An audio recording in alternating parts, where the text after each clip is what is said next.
네, 안녕하십니까. 부동산 시장의 멘토 부시맨입니다. 오늘 아침에 일어나고 깜짝 놀랐어요. 밖에를 봤더니 안개가 자욱하게 올라간 게 이게 지금 뭐 미세먼지가 최악이라고 하죠. 뭐 앞이 안 보일 정도로 엄청나게 미세먼지가 많더라고요.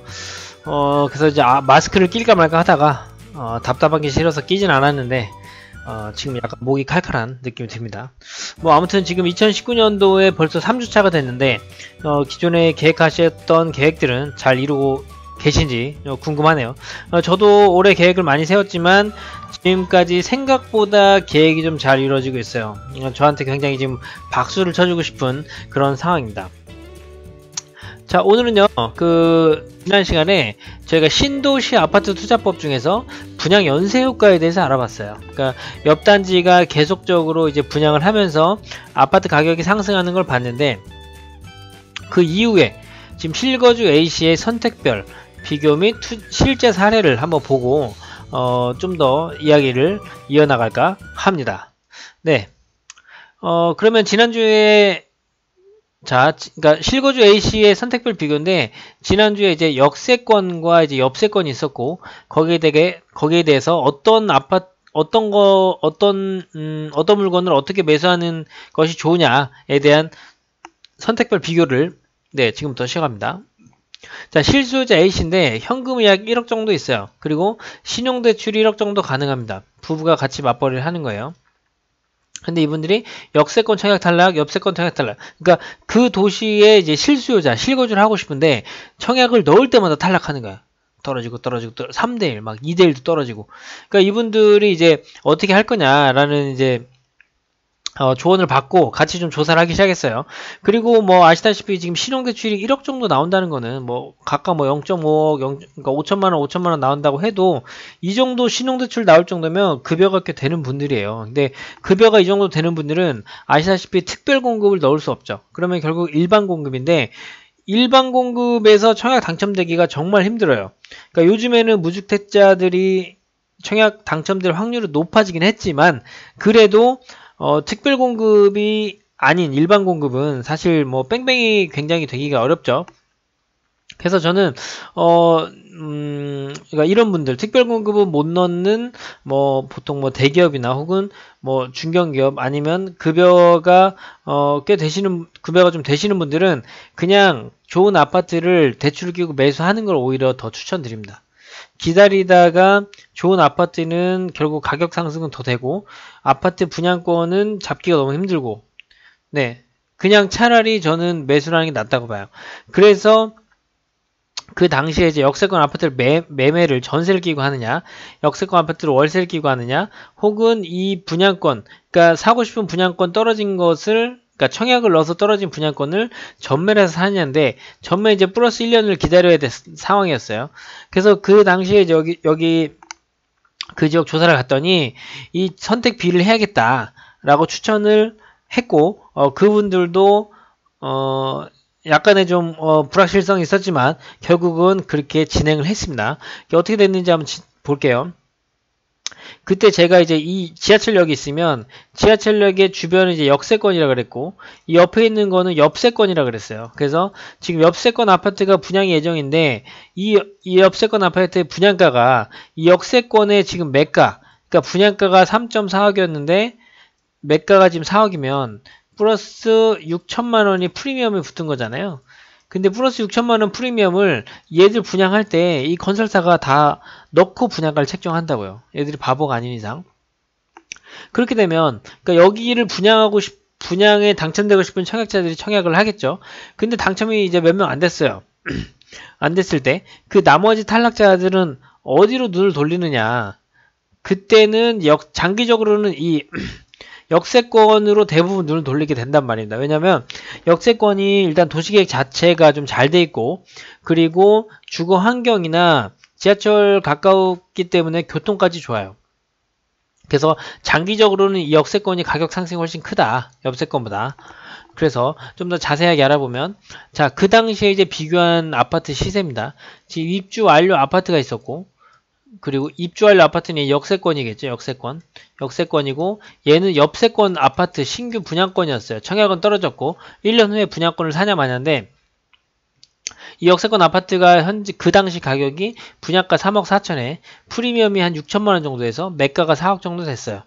근데 이걸 전세를 끼고, 그러니까 내가 지금 어느 집에 살고 있으니까 전세를 끼고 얘를 사겠다라고 하면, 자, 전세가가 2억이에요. 그럼 지금 필요한 금액이 얼마죠? 2억이 남았죠. 2억이 남았고, 아까 신용대출이 1억이 된다고 했어요. 그럼 1억이 남습니다.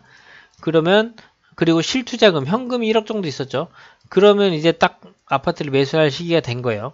그때 여기서 이제 담보대출은 더 받을 수가 없는 상태고, 그리고 대출이자는 4% 가정을 했어요. 그러면 1억에 대한 대출이자가 4%니까 400만 원이죠.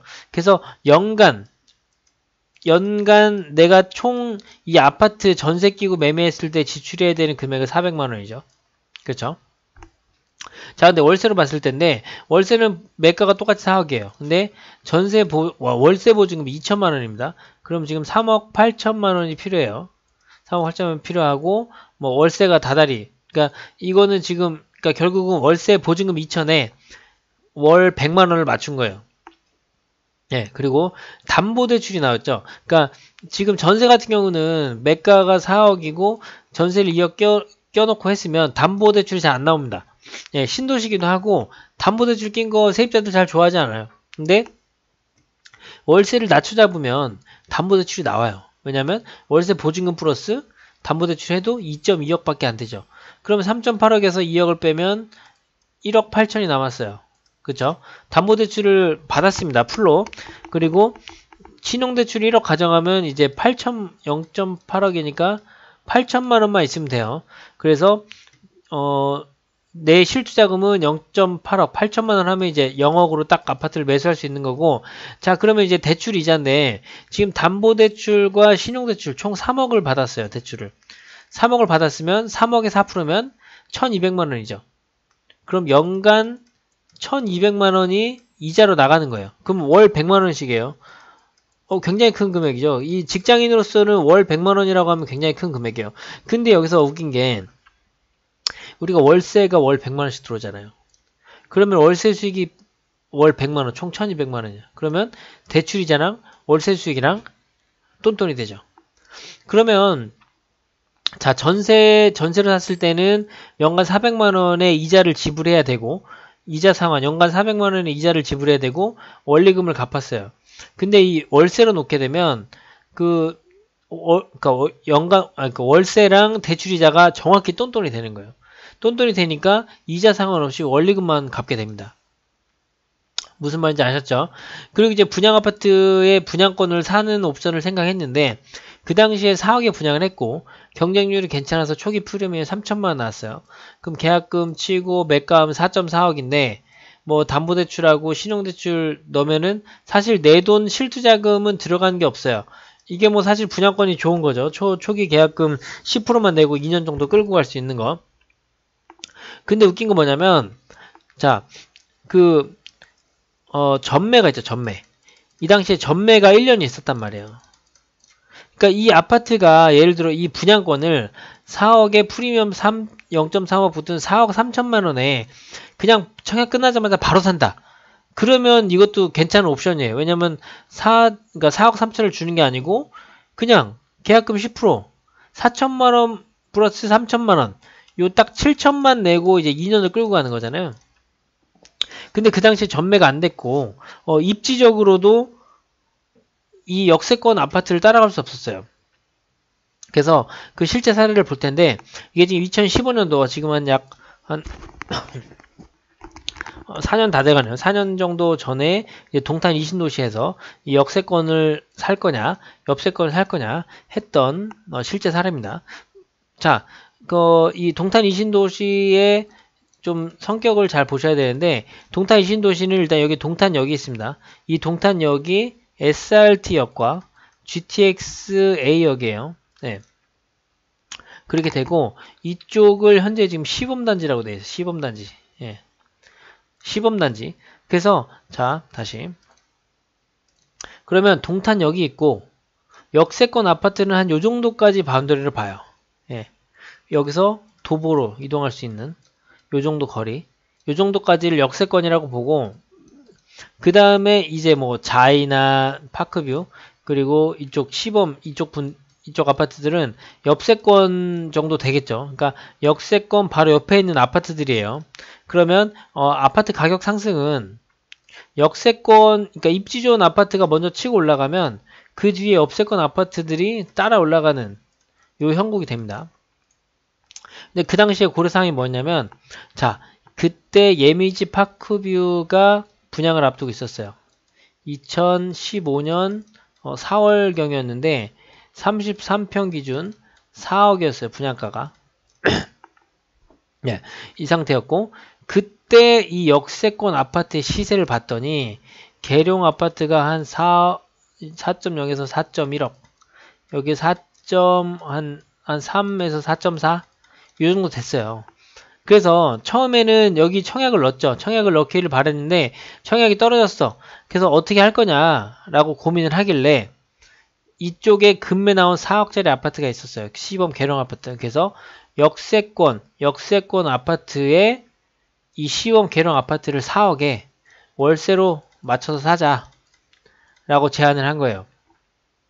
예, 무슨 말인지 아시겠죠? 다시 한 번 더. 자, 이 지금 역세권 아파트가 있었고 역세권 옆에 옆세권 아파트, 요 아파트가 분양을 앞두고 있었어요. 분양가는 4억 정도. 근데 4억이면 이 주변 아파트들의 프리미엄을 다 먹은 가격이었어요.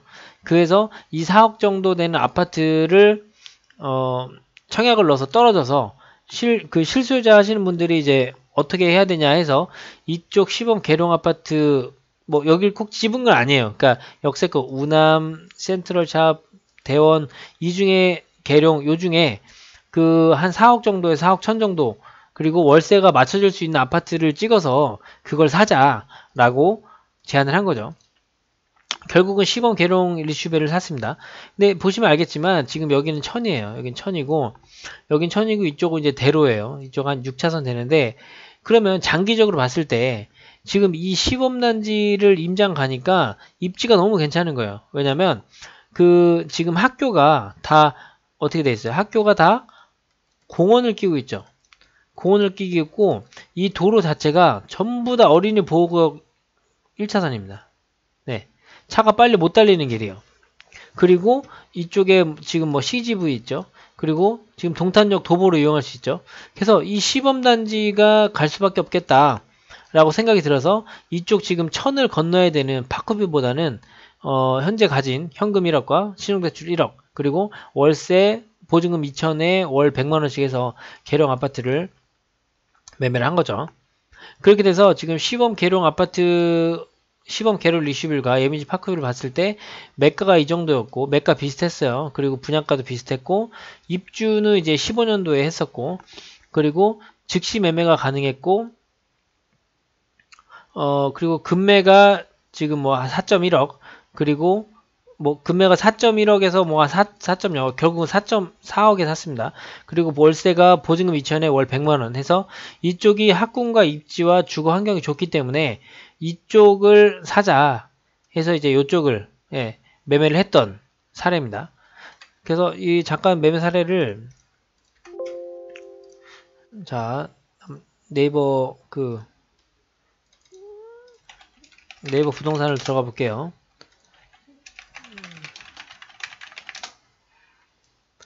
자, 10원 계룡 리슈빌인데 지금 실거래가를 한번 보겠습니다. 실거래가를 5년 전 15년도였으니까 15년도 초.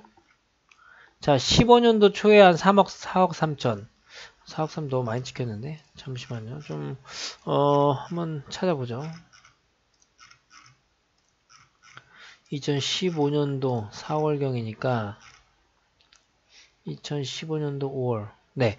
자, 2015년도 지금 4월 5월을 보시면 지금 이게 하한가고 이게 상한가예요. 그러면 대충 이제 평균 잡아서 이 중간에 이제 4억 정도라고 보시면 돼요.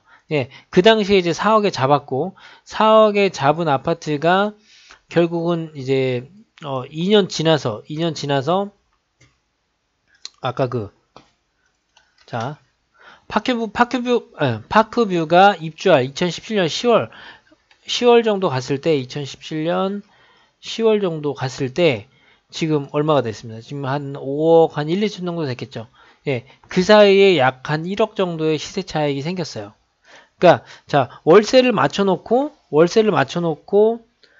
나는 원금만 갚았는데 2년이 지나니까 아파트 가격이 1억이 올랐어요. 이렇게 되면 내가 실제로 투자한 금액은 없다고 봐도 되나요? 아니죠. 사실 1억 정도는 투자했으니까. 그러니까 1억을 놓고 1억이 오른 거라고 보시면 되죠. 근데 이제 장기적으로 이쪽 지금 시세를 보면 여기 7억 이건 사실 좀 잘못 찍힌 지금 126이니까 저거는 지금 한 40평 가량 되는 거예요. 매가가 7억인데 이게 지금 7억까지 안 나올 겁니다. 7억까지 안 나오고 한 6억 지금 1월 11일에 실거래가 기준으로 33평이 한 6억 2천 정도 되죠. 6억 2천인데 지금 계룡 아파트를 보면 예, 지금 1월 달에 거래된 게 한 6억 6천 정도, 약 한 4천만 원 정도 차이가 나요. 그러니까 그 당시에는 분양가랑 매가가 거의 비슷했는데 현재는 아파트 시세는 약 4천만 원 정도 차이가 나고, 만약에 이쪽 지금 시범 그러니까 동탄 이신도시가 오른다고 하면 이쪽 역세권부터 올라갑니다. 역세권부터 올라가고 뒤가 따라가는 형국이기 때문에 장기적으로도 이쪽이 좋아요. 네. 그리고 이쪽 뭐 공원 산책하는 주거 환경 좋고 역세권을 도보로 이용할 수 있다는 이런 장점이 있어서, 그래서 결국에는 이제 그 당시에 이제 계룡 리슈비를 선택한 게 네, 좋은 선택이었고 좋은 선택이었습니다. 네.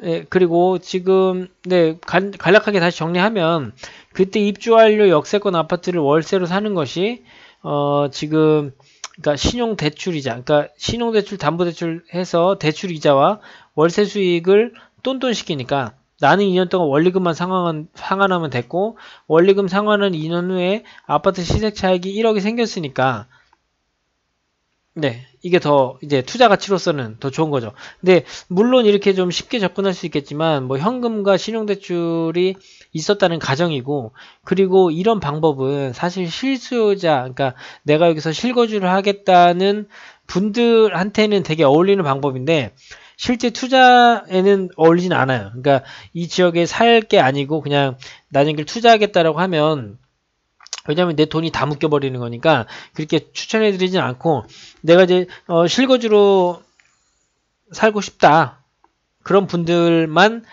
접근하는 것이 좀 올바른 방법이 아닐까 좀 생각이 됩니다. 네, 그래서 죄송합니다. 네, 네, 아파트 그 분양 연쇄 효과에 대해서 알아봤어요. 그래서 지금 뒤에 실제 사례는 그러니까 실수요자에 대해서 발생한 실제 사례를 그냥 보여준 것 뿐이고, 이렇게 월세를 투자하는 방법도 있다라는 거를 말씀드리는 거지 꼭 이게 좋은 방법이라는 건 아니에요. 그러니까 다양한 투자 방법과 내 현실을 고려해서 움직이면 되실 거고, 중요한 거는 신도시 아파트의 분양 연쇄 효과는 제 경험에 다 있습니다. 그러니까 부동산 시장이 침체되지만 않으면 다 있는 거니까 그 신도시에서 새로 아파트를 분양할 때 역세권 아파트를 우선적으로 접근하고, 그 뒤는 이제 옆세권 아파트가 분양할 때 그 접근을 역세권의 시세를 봐도 되고, 옆세권 아파트를 새로 접근해도 되고, 여러 가지 방법이 있다는 것을 이렇게 공유해 드렸습니다. 자, 그러면 아파트 분양 연쇄 효과에 대해서 알아봤습니다. 지금까지 부시맨이었습니다. 감사합니다.